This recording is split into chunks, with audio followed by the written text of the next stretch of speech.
We just made it through security here at San Francisco International, and I think we're ready to fly. I think it's time to get excited. Viva la Mexico, hombres and hombres.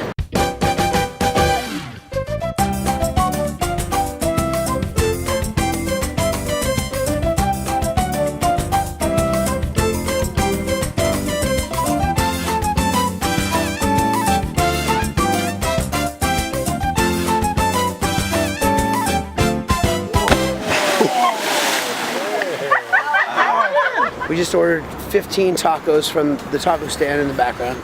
Yeah, get me a couple of pollo tacos. I want some chorizo tacos. We're about to eat some amazing tacos. Everyone else behind us is pissed off because we ordered 15 fucking tacos. One of the best parts about being in Mexico is the food. We just got all this food for like 12 bucks. Covfefe. In June of 2017, I hopped on a plane from San Francisco to Cancun with my good friend and bandmate, Damian, to go visit his friend Chris, who ran a hotel with his wife Audrey about 90 minutes drive south in Tulum. For our 2-week adventure in Mexico, we rented a Toyota RAV4 in which to get around. We rented a RAV4! You nerd. First thing we did was drive to Tulum to find Chris and the gang at the hotel. The owner of this magical jungle oasis called Rancho Tranquilo had planted a wide variety of tropical trees and bushes when he bought the place about 25 years ago. So now that it's all fully grown, there's this gorgeous tropical hideaway in the middle of an urban setting, hidden in plain sight right along the main highway going through Tulum. One of the first items on our to-do list was to visit one of the over 6,000 different cenotes located all throughout the Yucatan Peninsula. Cenotes are naturally formed limestone sinkholes that fill up with rainwater. We're going swimming. You know where you are? You're in the jungle, baby!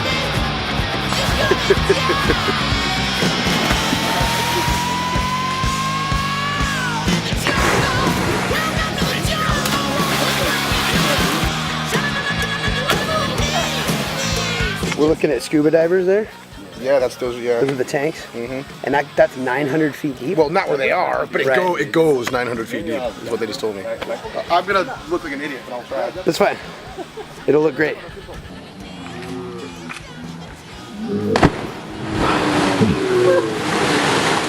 The term cenote is derived from a word used by the lowland Yucatec Maya to refer to any location with accessible groundwater.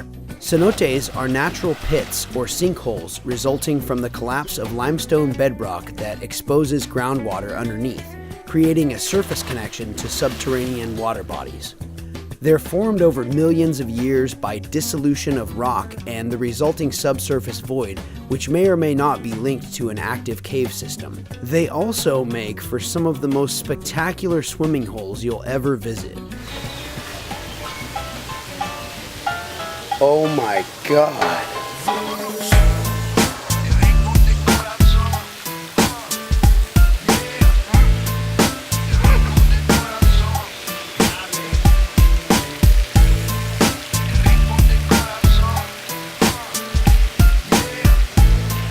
I could spend days and days here.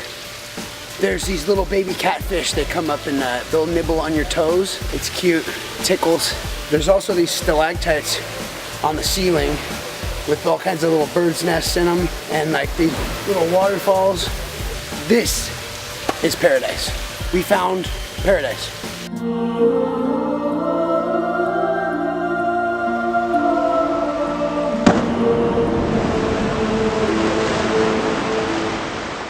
Now we're at the Grand Cenote, right outside of Tulum. It's about a 5-minute drive. It's a little bit pricier than some of the other cenotes we've been to. It's about $10 US, but it's, you know, it's well kept. There's stairs and showers, and you can rent life jackets and snorkels. There's roped off areas where you can't go, but you can swim with turtles, and because of its popularity, it attracts a lot of tourists, so it's kind of crowded. But it's really gorgeous here. It's more like a water park than it is just a sinkhole in the woods. So this iguana just fell from right there to right here, and that's him. This guy's missing his tail. He's fine. Here in Mexico, you sweat a lot, so you need to drink a lot of water. To supplement the amount of water and electrolytes that you lose, they sell these nifty little drinks called electrolyte, full of electrolytes. So we buy them and drink them. And then we have the empty bottles in the car. So when we buy a bottle of vodka and some guava juice to mix into an empty bottle of electrolyte, it makes for a clever disguise for drinking at the cenote. However, if you don't check the bottle first, sometimes you might find a cigarette butt in your electrolyte. So I've been drinking out of this thing for an hour, half an hour. It's in there. It's in there. Good times. On another note, I might have some kind of flesh-eating bacteria. I don't know how I got it, or where it came from, or what it is. We never really found out what it was, but it went away, so I guess it was like a jellyfish sting or something? I don't know. Yeah, buddy. Look at this guy working it on the beach. Oh, yeah. Soak it up. You look great. We see you. Some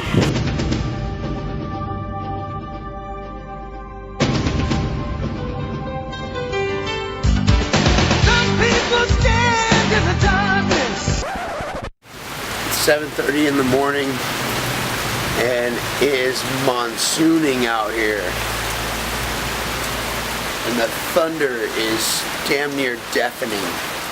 One morning, we jumped in the RAV4 and started making our way to the ruins in the ancient Mayan city of Uxmal, about 4 hours drive inland from Tulum.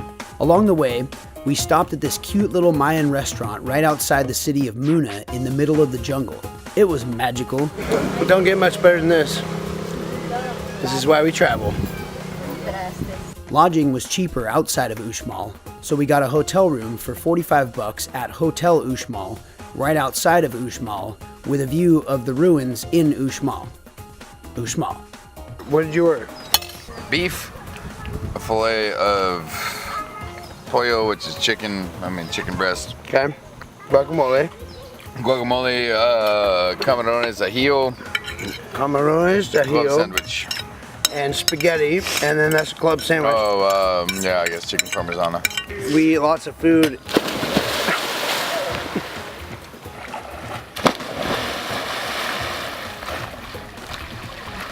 That's real nice. That's real nice. It's 8:30. We're already totally hammered, and we're gonna go take a taxi from Hotel Uxmal back into Muna. Is it Uxmal or Uxmal? We're going to Uxmal. We've been drinking. No, we're not going to Uxmal. We're going somewhere. Hopefully we make it.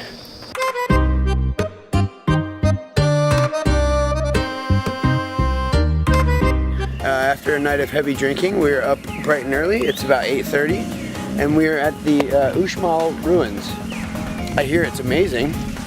Let's find out.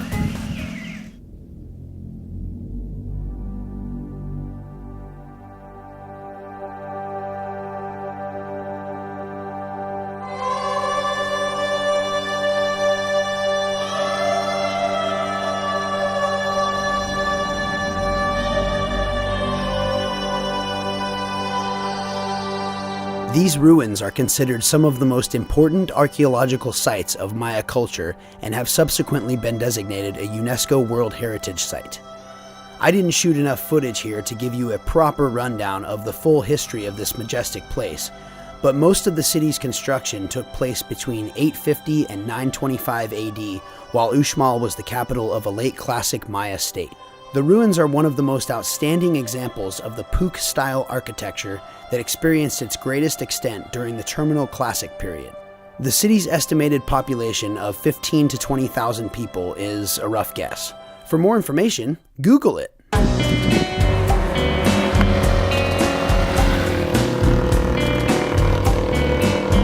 We also checked out the ruins in the city of Koba, which is about 27 miles northwest of Tulum, and was quite stunning as well. Its features included ancient ball game courts and imposing towers of rock, one of which we climbed during a torrential downpour that can only be equated with literally jumping into a river. It was that wet. So I was unable to capture much footage. What do you do when you get the Mexican runs and there's no seat on the toilet? You improvise. And now we're going to a cave called Lol Tune. Downward we descended, diving deep into the dark, daunting depths of the damp, dreary darkness. The Lol Tune cave is over 6,500 feet in I'm kidding. The Lol Tune cave is 2 kilometers in length, and evidence of its pre-Hispanic Maya occupation as far back as 10,000 years can be found in negative handprints on some of the walls. This negative effect was achieved by blowing ink through a tube onto the hand while it was on the wall. The cave was used as shelter, for cultivation of clay for tools and pottery, and for safety during the Caste War. Complementary to its impressive calcium-rich limestone rock formations, Lol Tune is most well known for its 2 hollow stalactite columns that, when struck, produce distinctive musical tones. Look at that. See? The federal government, see, they've been sending people here to investigate, see, if this is purposely made by humans or is naturally, see. They find out it's 100% natural thanks to the speologists. But it's very amazing how this sounds, see? So essentially, it's a cave that you can play as an instrument. The ancient Maya are also reported to have used this area of the cave as a sacred gathering place.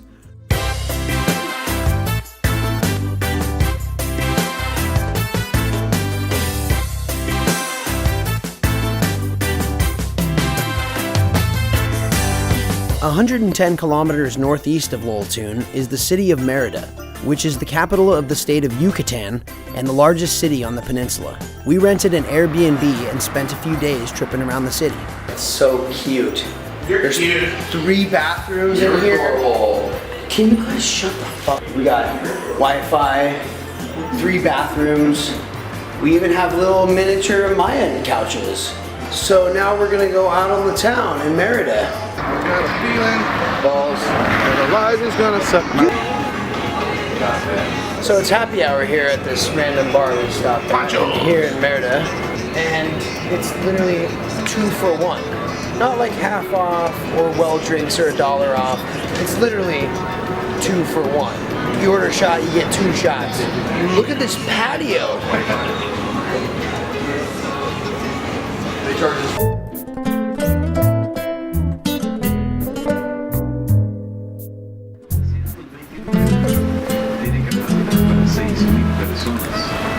The right side of the gold ring was inaugurated in 1929. If you ever find yourself in Merida, do not do a bus tour of the city. It sucks. Despite the scorching heat and lame bus tour, we still had a blast here. When you spend enough money at a restaurant here in Mexico, they give you free booze. They just gave us 3 free shots. And this is not the first time this has happened. Does that ever happen in the States? I think not.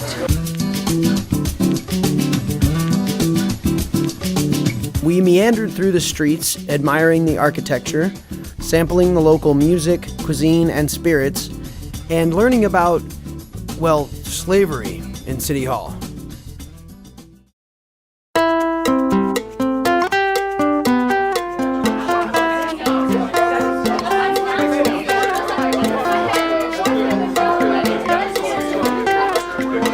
Back in Tulum for our last few days, we regaled the nights away at Rancho Tranquilo, eating more delectable food, watching movies, drinking and socializing. We met people from all over the world, ate and drank our way through this unspeakably beautiful area and culture, and ultimately collected yet another set of unforgettable moments in time. My special thanks go out to all the staff and guests at Rancho Tranquilo, to Chris Bland, thanks for loaning me the sandals, and especially to Damian and the entire Hirschberger family for their unending and gracious hospitality. And our condolences to my friend Vincent for spending way too much money to not even be able to go on this trip due to a bunch of lame passport issues.